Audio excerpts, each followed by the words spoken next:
In this episode, you'll discover how to keep the stroke rate the same and make the boat go faster. Feel the grip of the oar handle, smooth yet firm in your hands. Taste the salt of your own sweat and the occasional splash of water. It's all part of the journey.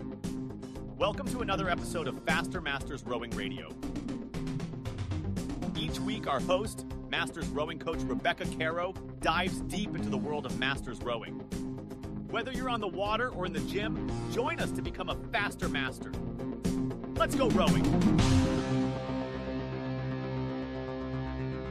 Hello, everybody. I'm Rebecca Caro, and today we're tackling a topic which is very close to my heart. It is how to increase the intensity of your rowing. Now, this is a very long-term project, which all started when we had a lovely gent join our group for our weekly winter erg sessions. And I realized that less experienced rowers push the oar less hard than more experienced rowers. And recognizing that you need to train this in order to push the water faster. And yet, this is also something that it is not immediately obvious what the benefits are.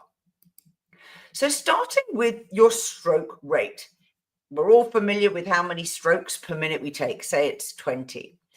At 20 strokes a minute, it's around 3 seconds per stroke to get from one catch to the next catch. And that's broken down into the power phase when the oar's under the water and the recovery phase when the oar is out of the water. Now, pushing the oar through the water will maybe take you 1.2, maybe to 1.5 seconds. So maybe up to half the 3 seconds that we've got to take a stroke.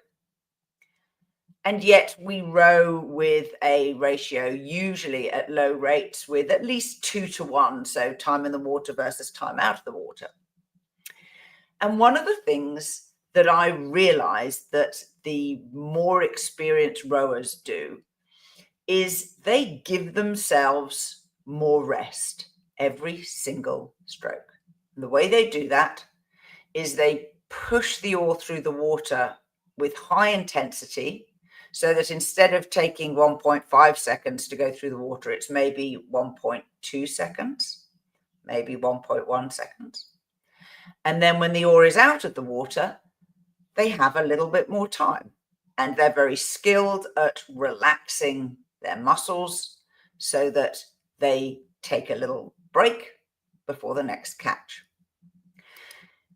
So the goal here is, how do you row at the same stroke rate? You're still going to row at 20 strokes a minute, but you're delivering more force into the hull, you're pushing more water, and your boat goes faster. And the key that we found to training this in our long ergs was to have a little focus that initially we did once every 5 minutes just for 10 strokes. So it was very short period of time in the context of doing a 40-minute or hour-long steady row. And the focus was this: during those 10 strokes, you push a lot harder through the power phase, but you're not allowed to take the rate up. And so this began to showcase to everybody how much harder they could push and how much more rest they could give themselves. Now, I totally recognize that when you're doing a steady workout, you want to be at a reasonably low heart rate. It very much depends on your personal fitness, your aerobic fitness, as to whether you could do this. And of course, your muscular strength, your peak force generation is also a contributing factor. If you're not fit, you will get very exhausted very quickly just with 10 strokes of increased intensity. But you can probably guess what happens next. We then quietly moved to, instead of doing it for 10 strokes every 5 minutes, we would do it for a minute. So 10 strokes at rate 20 is around 30 seconds. So we would increase the number of intense strokes. And after each intense 10 initially, and then obviously minute, we would allow 5 strokes to sort of get your breath back. Now, we encourage people to not go super light when they do those 5 strokes. We encourage them just to use those 5 strokes to give themselves a small amount more rest, not to go completely soft. And then over time, we found that you shouldn't need those 5 strokes to give yourself rest, so that you're slowly building up to being able to row a 20-minute steady state erg at this slightly higher intensity. Now, let's take the same principle into the rowing boat. In the rowing boat, we have a call up 1, down 1. And what this means is you take the stroke rate up 1 point with the oar going through the water, and you take the stroke rate down 1 point on the slide. So if you're rowing at rate 20, you want to go through the water at rate 21, and you want to go up the slide at rate 19. It nets out to 20. But this has the same effect of encouraging increasing intensity through the water while not changing the stroke rate.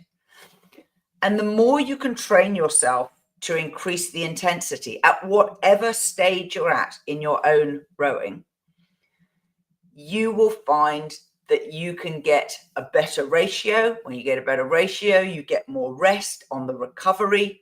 You need to learn how to use that rest to relax your muscles, which is a different episode, which you can probably find in the archive. But it allows you the benefit of slightly more boat speed, slightly more time on the recovery, which helps you to feel a little more relaxed. You feel like you have more time to do all the things that you have to do on the recovery. And that helps to keep the boat level, and it keeps it moving fast through the water. So give it a go. Try up 1, down 1. Try increasing your intensity. Do it for short periods to begin with, because it is tiring, but start to train yourself. And you can do this in your warm-up. You can do it in your pick drill. Start with 10 strokes at each position. Do 5 of them your normal pressure, 5 of them with slightly increased intensity. See what difference it makes. Listen to your boat.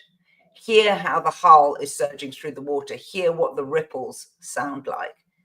Hear what the timing of your blade work is, because that all contributes to getting this lovely feeling of boat run. If you haven't yet joined our newsletter, please do so. The sign up is in the footer of our website, a weekly update that goes to over 7,000 people. Until next time. We are part of the Rowing Chat Podcast Network. Please tell your fellow rowers about the show.